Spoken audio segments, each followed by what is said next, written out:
방송, 그래서 진짜 공익방송 TV 민생연구소입니다. 자, 본격적인 여름 무더위가 찾아오면서 누구보다 바쁜 시간을 보내는 분들이 있습니다. 바로 에어컨 설치 기사분들인데요. 지난달 경기도 광명에서 에어컨 설치 과정 중에 기사님 두 분이 4층에서 추락하는 사고가 발생해서 충격을 주고 있습니다. 예, 그렇습니다. 오늘 6.15 선언 20주년 기념식 때문에 제가 8시부터 지금 방송을 하게 되었는데요. 한반도의 평화, 남북 화해도 무척이나 중요한 과제지만 우리 대한민국엔 여전히 이렇게 많은 노동자 민중들이 일을 하다가 여전히 숨지고 있습니다. 너무 가슴 아픈 일입니다.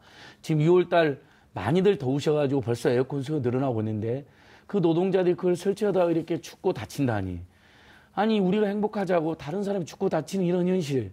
어떻게 우리가 그냥 넘어갈 수 있겠습니까? 네. 이런 문제 왜 생기는 건지 오늘 TV 민생연구소 집중적으로 다뤄보겠습니다. 네, 그렇습니다. 이야기를 위해서 두 분 모셨습니다. 자, 이정훈 전국민주노동조합 총연맹 정책국장님, 그리고 김초롱 인천대 산업경영공학과 교수님 나와 계십니다. 안녕하세요. 네, 반갑습니다. 예, 이정훈 국장님, 김초롱 교수님 고맙습니다. 항상 이 TV 민생연구소에 노동 존중, 또 산재 근절, 또 민생경제 살리기 바로 선생님 같은 분들이 도와주셔서 저희들이 방송도 잘할 수 있게 된 것 같습니다. 국장님, 이번 사고 너무 가슴 아프고 저희가 중대재해기업처벌법도 하고 산업안전보건법도 강화하자 계속 호소하고 있는데요. 일단 이분들이 또 지금 하청업체 또는 특수고용 노동자인 걸로 알려졌는데 특수고용 노동자 다시 한번 정리 한번 해주십시오. 특수고용 노동자는 일반 노동자든 이제 근로계약을 체결하지 않습니까? 근데 이제 근로계약은 체결하지 않지만 겉으로는 독립사업자 같은 외양을 띠고 있습니다. 네. 그렇지만 이제 실제로는 다수의 업체나 특정 업체에 경제적으로 이제 종속되어서 거기에 직간접적으로 업무 지시와 감독하에서 직무를 수행하는 노무 제공 서비스를 제공하는 이런 분들을 우리가 이제 특수고용 노동자라고 하고요. 엄연한 노동자라고 저희들은 보고 있습니다. 예. 그래서 이분들이 전국에 저희들 이제 한국노동연구원인가요? 우리 국책연구기관에 의하면 한 220만 명 정도가 우리 특수고용 노동자로 보고 있습니다. 많네요. 저희들은 이제 한 250만 정도로 보고 있습니다. 250만. 아주 쉽게 우리 시민들 예를 하면 방금 우리 에어컨 기사님들도 우리가 보기에는 완전 노동자인데 그렇죠. 쉽게 말해서 설치 기사, 너 사장님이다 이렇게 해놓고 임금 대신 사대보험도 안 해주고 산재에도 애면하고 이렇게 되는 특수고용 노동자라는 거잖아요. 그렇습니다. 네. 그래서 250만이라고 하셨는데 250만. 정말 많은 숫자이신 것 같은데요. 그런데 상식적으로 이제 저희가 생각을 해보면 이렇게 대기업 가전제품을 설치하러 오셨잖아요. 그러면 그 상황에서 다쳤다. 그럼 그 기업에서도 뭔가 좀 보상이나 대책이 있어야 될 거 아닐까라는 많은 분들이 이런 생각을 하실 것 같은데 왜 책임이 다 이 설치 기사님들한테만 있는 거죠? 네. 그러니까 이렇게 말도 안 되는 상황을 설명하자면은 노동은 있는데 노동자는 없다. 그다음에 일을 하고 일을 시킬 때는 노동자이고 사고가 나면 사장님이다. 뭐 이런 말들로 많이 표현을 하고 있거든요. 그래서 분명히 계약관계에 의해서 노무가 제공되는데 그 노무 제공의 형태들이 마치 자영업자처럼 이렇게 이제 분류가 되어지는 것이고요. 사실은 이 특수고용 노동자라는 것이 언어적으로도 아주 형용 모순입니다. 분명히 고용 관계가 있다는 거죠. 네. 노동자 그럼 노동자예요. 그런데 앞에 특수라는 단어를 붙입니다. 보통 우리가 특수라는 단어를 쓸 때는 뭔가 상대적으로 뛰어나다는 의미로 많이 쓰여지잖아요. 그렇죠. 근데 이 경우에 특수는 뭔가 왕따를 당하고 배제를 하기 위해서 굴레를 씌우는 것이라고 봐야 될 것 같고요. 그래서 이게 법이 특수하다는 이런 굴레를 씌워서 노동자로 규정하기가 싫다는 거죠. 그래서 이게 이런 특수 우리 보통 특고라 그러는데요. 특고라는 기형적인 노동 형태로 인해서 노동자들의 삶이 정말 사각지대에 있는 법이 이런 걸 조장하는 거죠. 용어적인 어떤 형용 모순과 막 장난을 치는 거죠. 실제 존재하는 노동의 고용의 관계를 전혀 인정하지 않고 이렇게 자꾸 굴레를 씌운다. 이게 근본적인 문제라고 예. 저는 네. 그 저는 국민들께서 더 이 문제에 심각하게 생각하는 게 집집마다 택배 우리 노동자님들, 에어컨 기사님들 맨날 만나잖아요. 저희가 맞아요. 인터넷 기사님들도 누가 봐도 노동자인데 방금 이정국 국장님이나 김철규 교수 말씀 것처럼 사고가 나거나 뭔가 사대보험이 필요할 때는 너 사장님이라고 해버리니 얼마나 이거 너무 기가 막힌 현실입니다. 맞습니다. 예. 참 속상한 일입니다. 그래서 실제로 이분들이 현장에서 어떤 일을 겪으시는지 저희가 취재해 왔습니다. 여러분 함께 보시죠.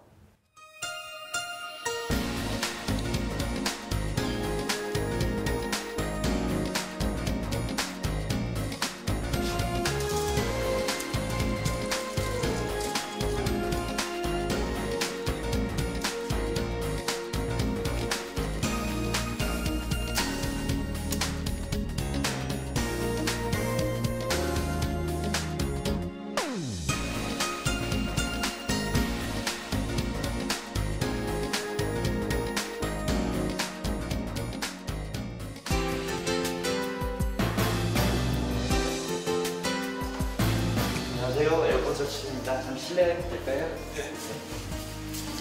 저쪽으로 하셔야 되는데 구멍은 뚫으셔야 되는데 뚫어도 되는지 안 되는지가 문제예요.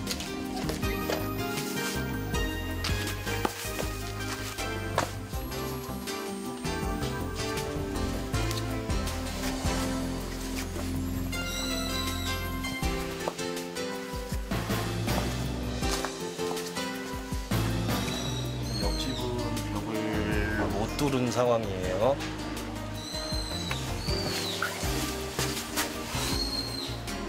정말 구옥들은 사람이 못 들어갈 정도로 좁은 데도 있어요.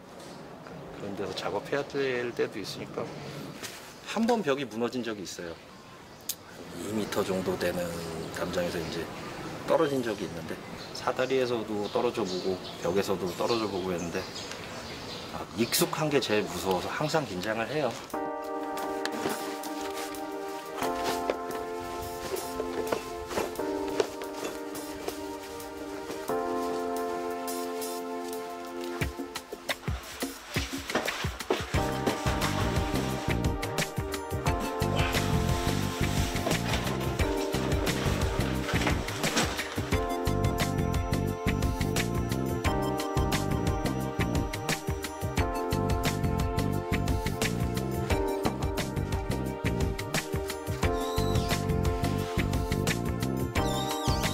층이지만 사실 1.5m 정도라서 4m 정도 되거든요.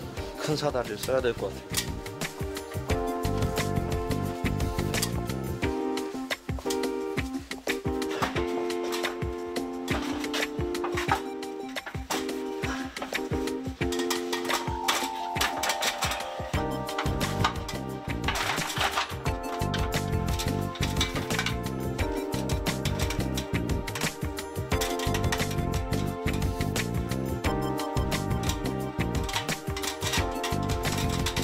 누가 잡아주면 물론 좋죠. 받쳐주고 그러면 좋은데 그 뭐 없고 다 사람은 다 쓰면은 뭐 인건비고 뭐 주유수당에 뭐 무슨 수당에 다 해줘야 되고 저희로서는 그냥 좀 난감할 따름이에요.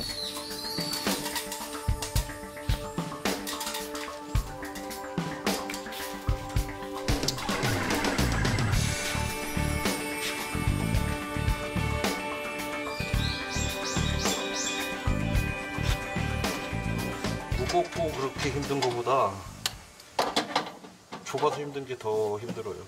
덥기도 훨씬 더 덥고.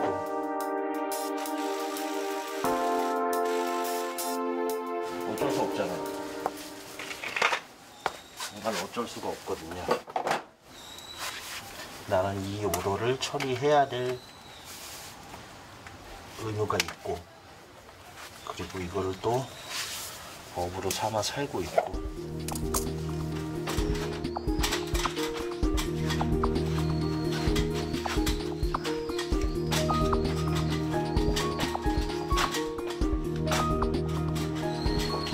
작업하시는데 얼마나 걸리세요? 적게는 1시간이고요. 많게는 한 3시간까지.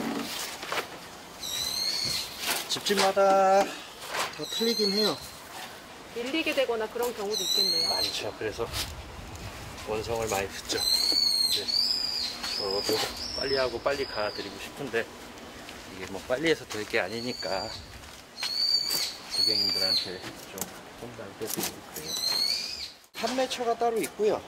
판매처에서 저희한테 하청을 주는 거죠. 쉽게 말해서 도급이라고 표현을 하는데요. 거기서 판매를 하고 거기에 대한 설치는 우리가 총괄하는 걸로 이렇게 계약이 되는 거죠.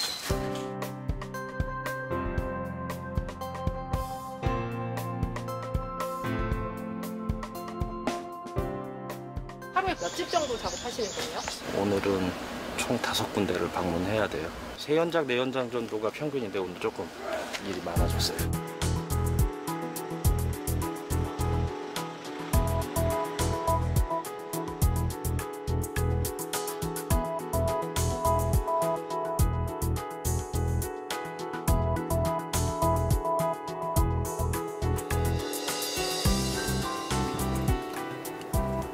저희는 모르는 집에 모르는 건물에 방문을 해서 설치를 하게 되잖아요.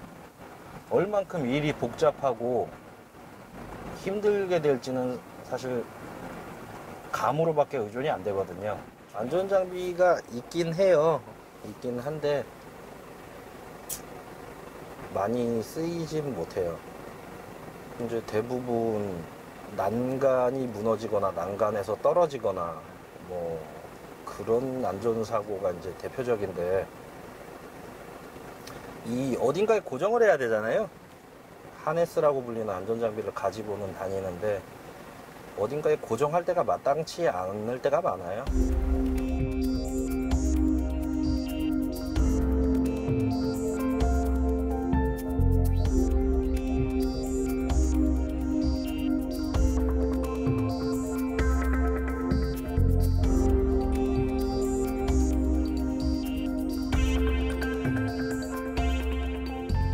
하다 보니까 위험한 걸 위험하다고 저희가 인지를 못하는 게 제일 위험한 것 같아요. 분명히 다른 사람이 보기엔 위험한데 우리는 생활이니까 그러다 보면은 안전사고가 나는 게 아닌가. 실외기를 놓으라고 다이가 바깥으로 돌출된 곳이 있어요. 아파트들 중에. 그 펜스가 성인 여자 거의 목까지 올라와요. 이 정도 돼요. 펜스가. 그리고 넘어갈 땐 엄청 힘들어요. 무거운 거를 들어서 옮겨서 내려놓는 과정까지는 엄청 힘들고 위험해요. 그리고 넘겨놔서 작업할 때는 오히려 내가 위험해요. 서 있을 수 있는 공간이 없을 것 같아요. 저 실외기 위를 밟고 있거나 실외기 위에 쪼그려 앉아 있는 경우가 대부분이에요. 난간이 그냥 보기에는 크게 문제가 없어 보였는데 뭐 걸거나 섰을 때 무너지거나 하는 경우들이 많다고 하시더라고요. 경량이나 모양새를 중시하는 것들은 생각보다 약해요. 제 체중이 80kg 중후반인데 제가 이렇게 성인 남자가 밟으면은 휘어짐이 발에 느껴져요. 물론 그걸로 인해서 부러지고 당장에 뽑히진 않겠지만 올라가는 입장에서 부담이 되는 건 사실이에요.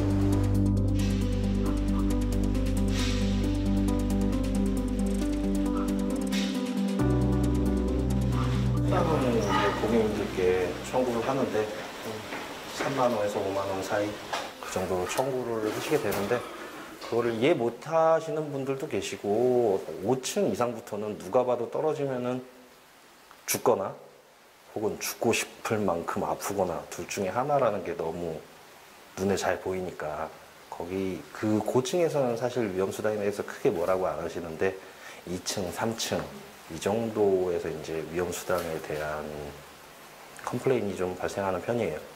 화가 날 때가 정말 많은데 막말도 많이 듣고 그럴 땐 저도 얘기해요. 2층에서 떨어져서 안 죽으라는 법이 있냐고. 거꾸로 떨어지면 무조건 거꾸로 떨어져요. 머리가 아래로 내려가 있기 때문에.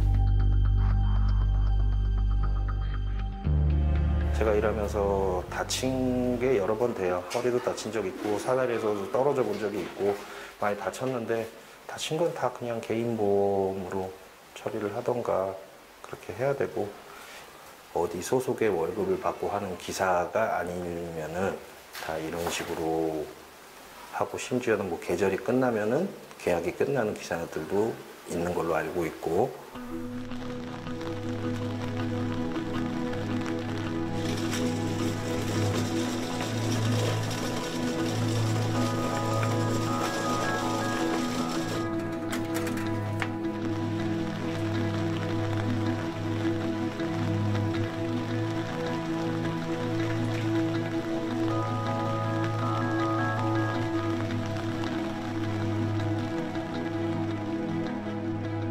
진입로는 높고 우리를 지켜줘야 되는 안전 펜스는 낮아요. 항상 그래요. 노동자를 좀 지켜줄 수 있는 선에선 지켜주셨으면 좋겠고, 누군가의 가족이고 누군가의 뭐 자식이고 남편이고 아빠일 수도 있고 좀 존중해 주셨으면 좋겠어요.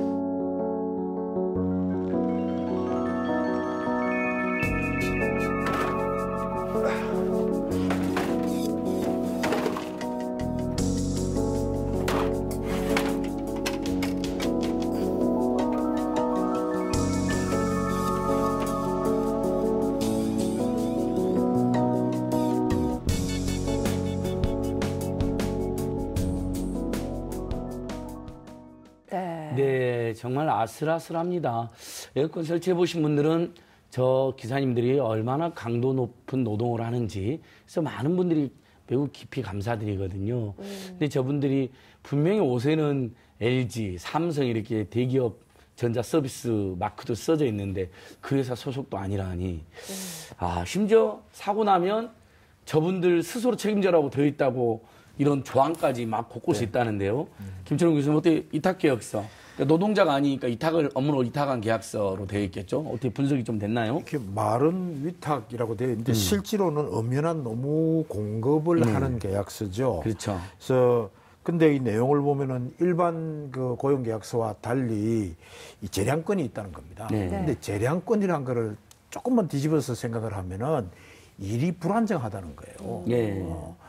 그 다음에 일거리도 불안정해지는 거죠. 그러니까 경쟁 관계, 종속적인 관계가 더 심화될 수밖에 없는 아주 불법적인 계약의 내용이고요. 사고가 나면 여기서는 이제 특고 노동자를 얘기하는 거죠. 을이 모든 책임을 진다.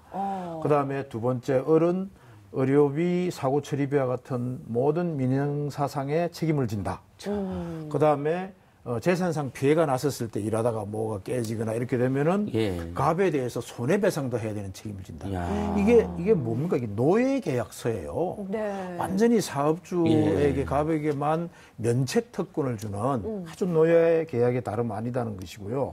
이걸 사실은 2018년도에 대법원이 우리 음식 배달하는 라이더라 그러죠. 네. 그분들에게 이 그분들이 노동자가 아닌 특권 노동자라고 이렇게 판결을 내린 겁니다. 그 근거가 보면은 업무 시간 장소가 일정하지 않다. 그러니까 불완전한 노동인 거예요. 고정급여가 안 된다. 근로계약서 작성이 안 된다. 마지막에 보면은 4대 보험 가입을 안 했다 했는데 특권 노동자니까 4대 보험을 가입을 못 하거든요. 그렇죠. 그래서 그거 안 했다고 노동자 신분이 인정 안 된다. 이런 말도 안 되고 차별적이고 너무나 기계적인 것이 우리 사법부에 의해서 이렇게 계속 조장이 되어지고 있다. 이걸 그 위탁 계약서라는 점에서 꼭 지적하고 싶습니다. 네, 계약서 내용이 너무 좀 그러니까 충격적이네요. 죽도록 일은 시키고 돈은 벌면서 노예 죽거나 다치면 네가 알아서 해라는. 네, 그러니까 이런 너무 구체적인 비정하네요. 사항이 있는지 몰랐던 분들도 굉장히 많으실 겁니다. 자, 그런데 말씀하신 것처럼 이렇게 음식 배달 라이더, 그리고 요즘 정말 이 특수고용 노동자들이 많다고 하던데, 이 정책국장님, 어떤 직종들이 좀 있는지 좀 알려주세요. 예. 우리가 이제 특수고용 노동자라고 하면 앞서 제가 이제 그 국책연구기관에 보면은 그래서 한 220만 정도, 저희들은 한 250만 정도를 보고 있는데, 여기 이제 보시면은 이제 그 임금 근로자가 있고요. 비임금 근로자라고 해요. 이 취업자 이제 통계에 보면은 이제 거기에 이제 임금 근로자가 이제 중에서 한 74만 5천 명 정도가 이제 특수고용 노동자고, 그게 이제 건설 관련업, 강사업, 가사 도우미 이런 분들이 이제 15.6%, 14% 해서 쭉 이렇게 분포되어 있고요. 그 다음에 이제 비임금 근로자라고 해서 이제 소위 자영업자라고 형식상 이렇게 불리는 분들 중에 이제 91만 3천 명이 있는데, 그 중에 이제 보험 설계사, 판매업, 우리 택배 이런 기사님들, 그렇죠? 그 다음에 학습지 교사님들, 방과후 강사님들 이런 분들이 이렇게 이제 비율대로 분포가 되어 있고요. 이 최근에는 고용 형태가 또 다양해지잖아요. 이렇게 우리가 플랫폼 노동 뭐 이런 이야기도 많이 하고, 이런 분들이 프리랜서 성격의 노동자들이 한 55만 명이 이렇게 좀 분포가 되어 있다. 이렇게 보입니다. 정말 다정다감한 곳에 분명히 다들 노동자들이신데. 그러니까요. 우리 주변에 다 본 분들인데. 그래서 이 특수고용 노동자가 근데 우리나라뿐만 아니라 해외에서도 문제가 되잖아요. 예, 예. 제가 방금 이제 골프장 캐디 선생님은 어디 있나 이 생각하고 있었거든요. 예, 예, 캐디 선생님도 이제 대표적인 특수고용 노동자인데. 그래서 해외에서도 이런 특수고용 노동자, 플랫폼 노동이 문제가 되고 우리보다는 선진적으로 보호한다 해서 소개도 됐잖아요. 어떻습니까? 예. 예, 이런 사실 그 특구 노동자들은 외국에서 이제 시작을 했고요. 예. 또 대책도 먼저 사실 나오고 그러니까요. 있습니다. 예. 미국의 그 한동안 이슈가 됐던 우버 택시, 네. 우버. 이 플랫폼 노동자 보호를 위해서 캘리포니아 주에서는 AB5 그러니까 이제 이게 미 한 개 주당 그 의회가 있잖아요. 네. 주 의회에서 발의한 법안 5호. 그래서 어셈블리 빌 넘버 5 이렇게 부르는데요. 그렇게 해서 이제 보호를 하고 있는 법이 있고 프랑스에서는 대표적인 프리랜서 직종인 문화예술 노동자를 보호하는 제가 부르는 잘 못합니다만 앵뜨르미땅이라고 해서 예. 그런 이제 그 문화예술 노동자의 노동자성을 보호하는 이런 법안들이 마련이 되고 있습니다. 네. 그래서 이제 여기 내용들을 보면은 그 우선 노동자로서 이 사람들을 추정하고 권리를 주게 되고 조직을 할 수 있고 이런 쪽으로의 부분들이 강화가 되고 있습니다. 예. 네. 그다음에 이제 국제노동기구인 ILO는 물론이고요. 경제기구인 OECD에서도 이런 그 특권 노동자, 플랫폼 노동자의 기본권을 보장하기 위해서는 효과적인 수단으로 노조가입과 단체 교섭을 그런 단체 이제 기구에서도 제시를 하고 있어요. 근데 우리나라는 이런 국제적 기준이라든지 흐름에 좋은 거는 하나도 안 따라가고 나쁜 것만 따라가고 있거든요. 빨리 좀 도입을 해야 되겠다. 우리도 빨리 지금 예. 대책이 나야겠다는 생각이 드는데요. 국장님 좀 여쭤보고 싶은 게 지금 코로나19로 사실 오늘 얘기하고 있는 이 특수고용 노동자분들 정말 힘드시잖아요. 이분들을 위한 대책 정부에서도 지금 마련했죠? 어떤가요? 예, 최근에 이제 긴급 고용 안정 자금이라고 해서 정부가 지금 큰 화제가 되고 있죠. 지금 이제 지원을 하고 있는데요. 이게 이제 고용보험에 이제 가입이 안 된 분들, 그러니까 이 특고 노동자들 같은 이런 분들이라든지 영세 자영업자, 그다음 프리랜서, 그다음에 이제 또 한편으로는 이제 고용보험 가입돼 있어도 이 영세한 기업 같은 경우도 무급휴직으로 그렇죠. 이렇게 내몰리는 분들이 있어요. 이분들에 대한 소득 보장을 위해서 그 고용보험 하고 있고 지금 6월 1일부터 14일 2주 동안 한 61만 3천 명이 지금 신청을 했다고 합니다. 그래서 그만큼 지금 생계에 이 영향을 받는 이 특고 노동자 같은 분들이 상당히 많다. 이런 걸 반증하고 있습니다. 예. 100만 명 대상으로 이제 이 제도를 하고 있어서 저희는 숫자가 너무 작다. 고용보험 사각지대 1,300만인데 이제 이런 지역도 하고 있는데 그래서 교수님 이참에 아예 전 국민 고용보험으로 가자. 그 길에 특수고용 노동자들부터 우선 적용하자. 맞습니다. 220만에서 250만 이런 논의가 있는데 그것부터 되면 좋을 것 같은데 어떻습니까? 당연하죠. 당연히 적용받아야 되고 일하는 노동자가 산재보험이라든지 고용보험이 없으면은 일하다가 다쳐도 본인이 부담을 할까? 말도 안 되는 위탁계획서에서 해야 되는 거고 그다음에 고용보험이 안 되니까 실업에 대한 급여를 받을 수가 없으니까 일자리를 잃었을 때 또 다르게 직장을 구하기 위한 노력을 할 수 없는 상황이 이게 되는 거거든요. 그런 측면에서 산재보험, 고용보험은 반드시 가입이 될 수 있도록 해야 되고 그 뒤에 가서도 잠깐 얘기를 설명을 하겠습니다만 요즘 화제가 되고 있는 기본소득보다 훨씬 더 작은 비용으로 더 높은 가성비를 낼 수 있는 그래서 노동자들의 생활이 안정될 수 있는 이런 제도들이 고용보험이다 이렇게 생각합니다. 그러니까 그 박원순 시장님이 기본소득도 좋지만 전국 고용보험 급하다고 굉장히 막 목소리를 높이시더라고요. 사실 저희도 이제 특수고용 노동자잖아요. 예, 프리랜서죠. 저희도 지금 이제 고용보험을 기다리고 있습니다. 그런데요. 정직국장님 이런 반론도 있어요. 이 특수고용 노동자들이 자기의 수입 노출을 좀 꺼려서 좀 힘들 거다. 그리고 자기 부담이 커지는 것도 부담스러워하기 때문에 이 고용보험 드는 게 막상 쉽지 않을 거다라는 의견도 있는데 여기에 대해서는 어떻게 생각하세요? 예, 이제 특수고용 노동자들이 워낙에 이제 열심히 노동을 하지만 그 수입은 그에 비해서는 많지는 않거든요. 그런 분들이 많다 보니까 당장 이제 눈앞에는 이제 어떤 사회보험료를 납부하게 되면 당장 거부감이 있을 수 있어요. 그렇죠. 그러나 이제 최근에 이제 저희들 확인을 해보니까 이 코로나19로 인해서 이 생계, 소득이 이제 감소하고 이 실업의 어떤 문제가 드러나면서 우리 특수고용 노동자들이 그 고용 안전망이 이렇게 필요했구나, 고용보험이 이렇게 필요했던 거구나 하면서 상당히 많이 이렇게 필요성을 느끼고 계세요. 그래서 이런 분들 특히 이제 저희도 이제 4개월 동안 수입이 없는 이 방과후 강사분 우리 노동자들이 네. 계세요. 네. 지금 계약이 이렇게 안 되면서 계속 미뤄져가지고 수입이 제로라고 합니다. 근데 아무런 실업급여를 받을 수가 없어요. 대책이 없어요. 그래서 이런 분들이 저한테 와가지고는 이 고용보험을 진작에 가입을 했었으면 됐으면 이게 이럴 때 최소한이라도 안전망이 됐을 텐데 하는 그 호소들을 하시더라고요. 꼭 좀 이게 돼야 된다고. 그래서 하여튼 최근에 이제 그리고 또 최근에 이제 우리 국민들도 그 일자리위원회인가요? 거기서 이제 여론조사를 했었잖아요.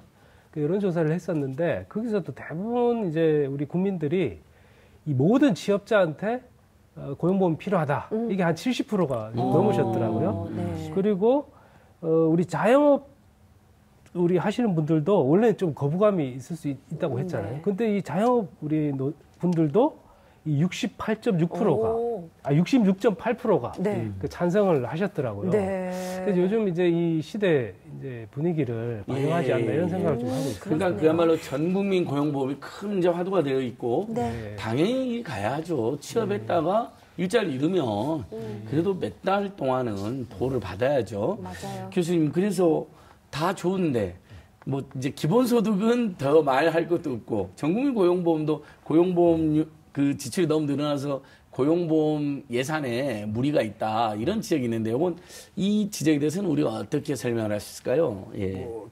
참 아이러니하게도 코로나19 때문에 이제 실업이라든지 이런 부분들이 어려워졌잖아요. 늘어나고. 예. 그래서 우리 사회적 안전망에 대한 인식들이 높아지는 거는 어떻게 보면은 부정적인 상황에서 조금은 긍정적인 인식의 변화가 있을 것 같고요. 그 다음에 이 고용보험에 대한 뭐 재원이 들어간다. 제가 말씀드렸지만 조금 전에 기본소득과 비교해서는 훨씬 더 적은 비용.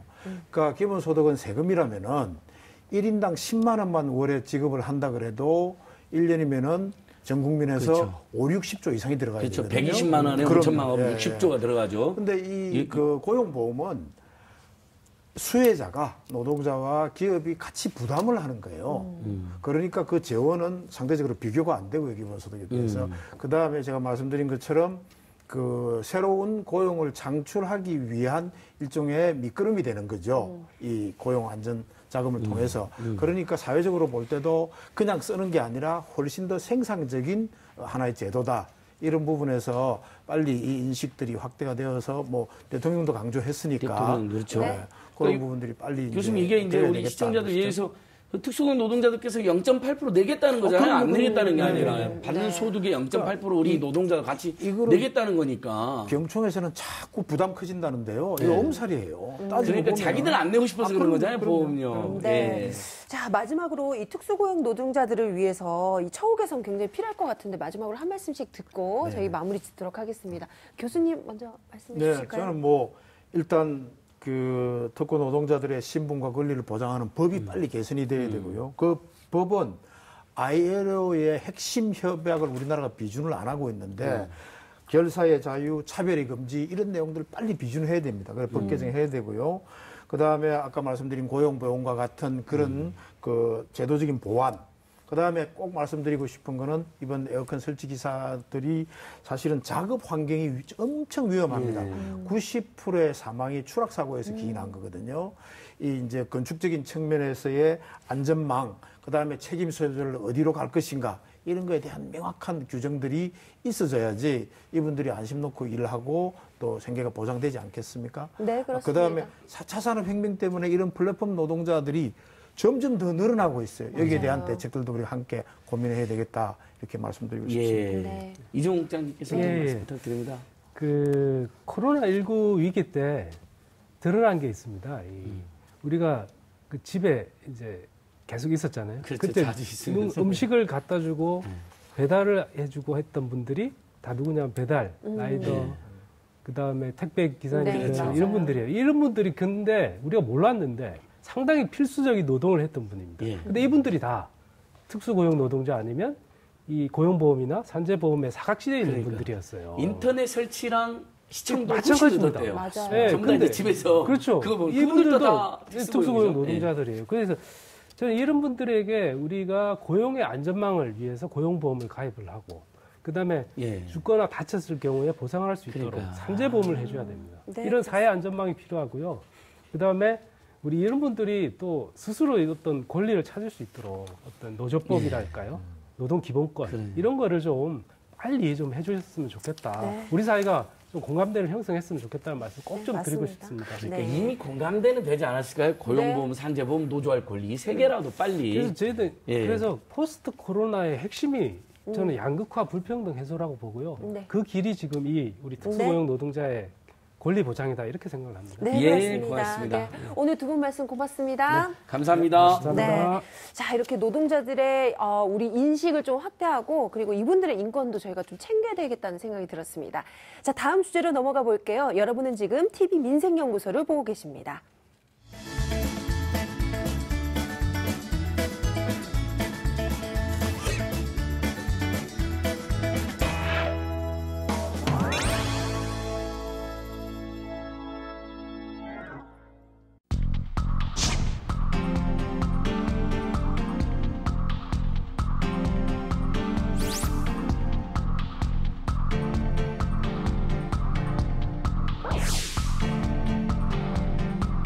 요즘에서는 더욱더 힘들어지는 거는 나날이 갈수록 뼈로 느끼는 심정이지만 최소한의 생계비는 필요할 것 같다고 판단이 돼가지고 신청하러 왔어요.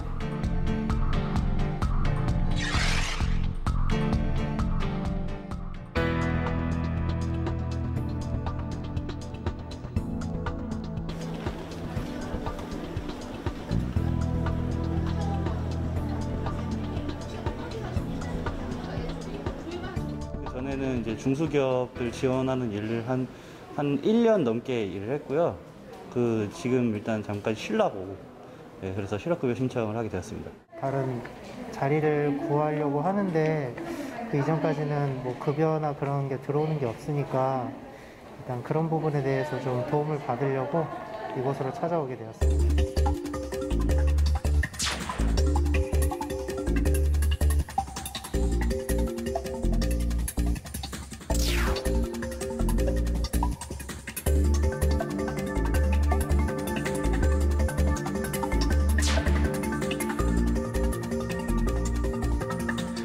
코로나로 인한 아무래도 경제 여파가 있다 보니까 이제 직장에서도 그런 인원들을 정리를 하는 것 같아요. 그래서 저도 그렇게 해서 나왔습니다.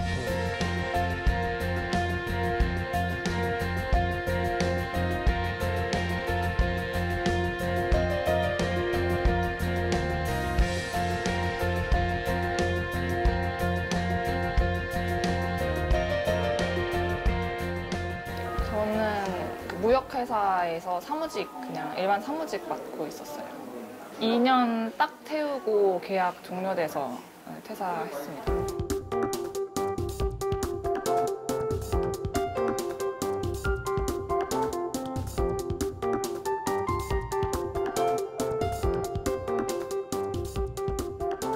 정식 퇴사하고 나서는 며칠 후에 바로 신청한 것 같아요.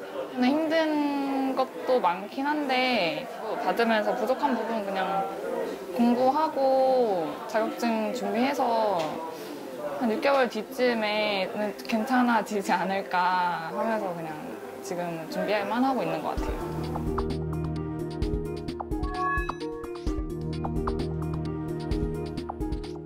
평생 직장이라는 게 많이 없다 보니까 2, 3년 정도 일을 하고 퇴사를 하고 퇴직급여, 실업급여 받으면서 이제 준비하고 또 이직하고 좀 그러고 있는 것 같아요.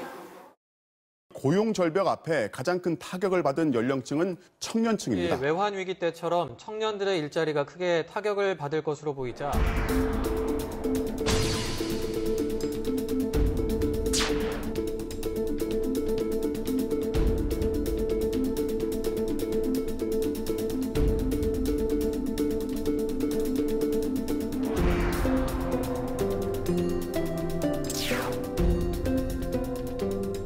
일을 안 하게 되면 사람이 나태해지고 그러니까 그 다음 직장을 빨리 구하게 되더라고요. 저는 6개월을 기다리지 않고 빨리빨리 구하긴 했었는데 그런 얘기는 많이 들었던 것 같아요.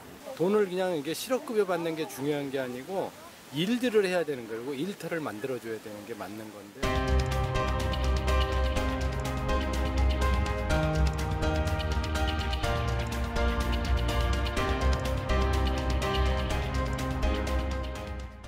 고용보험 실업급여 문제 계속 살펴보겠습니다. 지난 5월 한 달 동안 실업급여로 불리는 구직급여죠. 우리 그 회사에서 이렇게 해고당하거나 뭐 계약기가 만료되면 받는 급여 있지 않습니까? 무려 1조 원이 넘었답니다. 네. 역사상 최대 금액이라고 하는데요. 이 문제 구봉기 생활경제연구소장님이랑 함께 살펴보겠습니다. 고윤소장 어서 오시고요. 네, 안녕하세요. 자, 구직급여가 1조 원이 넘게 한 달에. 네. 1년 아니죠? 네, 한 달입니다. 처음 있는 일이죠. 설명 부탁드립니다. 네, 실제로 처음 있는 일이라서 통계를 좀 살펴봤어요. 네. 봤더니 그냥 절대량이 확 증가했어요. 추세가 조금 놀랄 만한데요. 10만 명, 그러니까 월에 10만 명 이상 신청한 게 얼마나 됐는지를 시계를 쫙 놓고 살펴보니까는요. 네. 보통 1년에 2건 내지는 3건, 그것도 퐁당퐁당 이렇게 신청이 있는데 올해는 통계가 1, 2, 3, 4, 5 나왔거든요. 네. 다 10만 명 넘게 신청했어요. 네, 지금 상당히 심각한 상태다. 이렇게 생각하시면 될 것 같아요. 그런데 보면은 다른 해와 다른 거잖아요. 네. 역시 코로나19의 영향이 아닐까라는 생각이 드는데 아무래도 코로나19 지금 이 상황이면 계속 이게 또 추세가 이어지겠죠? 네, 코로나19가 어떻게 잡히느냐 이거에 따라서 조금씩 다를 것 같은데 근데 사태가 어떻게 전개되는지에 따라서 다르긴 다르지만 우리가 그래도 이번에 코로나19 사태 경험하면서 많이 놀라는 게 행정들이 굉장히 잘 대응하고 있다 보고 있잖아요. 다행히 민첩하게 대응을 잘 하고 있어요. 그 중앙정부 같은 경우는 어떻게 대응을 하고 있냐면요. 그 구직급여 최대가요 1일 6만 6천 원이에요. 줄 수 있는 게. 그럼 어차피 이 사람들이 해고를 당하면은 시장에 나오면은 정부로서는 그 돈을 써야 돼요. 그러니까 어떻게 생각을 하고 있냐면요. 그럼 이분들을 유급 휴가에다가 머물게 하자. 유급 휴가에 머물게 하면은 받던 급여의 70%까지 받을 수 있거든요. 네. 그럼 어느 정도 버틸 수 있잖아요. 그렇죠. 그래서 그 기업들한테 이렇게 지원을 해주고 있어요. 당신들 유급 휴가 해주면은 우리가 6만 6천 원 어차피 이 사람들 해고되면 줘야 되니까 우리가 지원해주겠다. 이렇게 지원을 해주고 있는데 문제는 뭐냐면 기업들 입장에서 70%랑 6만 6천 원 사이에 갭이 있어요. 그렇죠. 그러니까 기업들 입장에서는 그럼 그거 우리가 내서 우리도 그 손해가 너무 부담됩니다라고 하니까 지금 지자체가 그러니까 지방 정부가 어떻게 나섰냐면요. 구로구청이 처음으로 시작했어요. 지난 12일에 그 6만 6천 원과 70% 사이의 캡 저희가 지원해드리겠습니다. 그러면은 기업들 입장에서는 돈 한 푼도 들이지 않고 유급휴가 줄 수 있는 거예요. 계속 고용을 유지할 수 있는. 네, 지금 이렇게 아주 좋게 대응하고 있다라고 네, 그러니까 고용유지지원금이라 해서 기업이 받는 해고를 안 하고 받는데도 국민들이 받는 것은 긴급고용안정지원금 여기 두 가지가 있는데 헷갈리 마시고 다 신청하시면 좋겠고요. 일단 실업급여 지급이 늘어났다는 것은 그만큼 실업자가 많아져서 실업급여를 신청하는 사람이 늘어났다는 거잖아요. 네네, 맞아요. 10만 명 이상씩으로. 실제로 보니까 고용 동향 3월달, 4월달, 뭐 3월달에만 20만 명 뭐 이렇게 확 줄어들고 있잖아요. 취업자가 원래 늘어나는데. 네, 맞아요. 어떻습니까? 예. 취업자가 늘어나면 그만큼 고용보험에 많이 가입을 할 거잖아요. 그렇죠. 그 추이를 보면은요, 우리 소장님 말씀하신 것처럼 3월 달에 확 꺾여요. 급격하게 꺾이는데 그게 어느 정도냐면은 보통 30에서 50만 명대로 증감을 해요. 보통 고용보험 가입이요. 근데 이게 지금 근래 10만 명대로, 그러니까 절반 수준으로 떨어져 버렸어요. 확실히 고용 상태도 심각한 상황이다라고 통계로도 확인할 수 있어요. 네. 또 그런가 하면 이 실업급여를 받는 이 연령 중에 특히 청년층이 증가폭이 더 두드러졌다 이런 얘기가 있던데 어떤가요? 저 이게 제일 가슴 아프더라고요. 통계 살피는데 실제로 구직급여 신청자 중에 가장 높은 게요. 29세 이하 청년이었어요. 근데 더 가슴 아픈 거는 더 높은 게 50세였어요. 50대. 근데 원래 절대량이 50대가 가장 높아요. 이 통계를 보면은요. 왜 그러냐면 50대들이 이제 직장 그만두는 그 시기잖아요. 그리고 또 높은데 그 다음으로 이제 29세 이하 청년 다음으로 이번에 또 높아져가지고서 자, 이 통계 보면서 어떤 이미지가 그려졌는데 가장 가슴 아픈 건 뭐냐면요. 이게 한 가족 내에서 아버지랑 그다음에 아들이 같이 동시에 이렇게 실직을 한 상황 같은 게 그려지더라고요. 그래서 그럴 수 있겠네요. 이런 가정은 분명히 있을 거예요. 통계가 이렇게 나왔으면. 예, 29세 이하 50대가 가장 많다. 가슴 아픈데요. 그 아까 이제 동영상 선생님도 실업급여 제도를 좀 오해하셔가지고 뭐 일을 해야지 그걸 받고 있냐 그런 식으로 지적하신 분 있었는데, 근데 사실은 이건 뭐 실업급여를 받기 때문에 일자리를 구하지 않는다. 한 달에 200만 원도 안 되는 돈인데 그런 경우는 저는 거의 없을 것 같은데요. 근데 또 실업급여를 받는 조건이 있죠. 저는 받아보고 알거든요.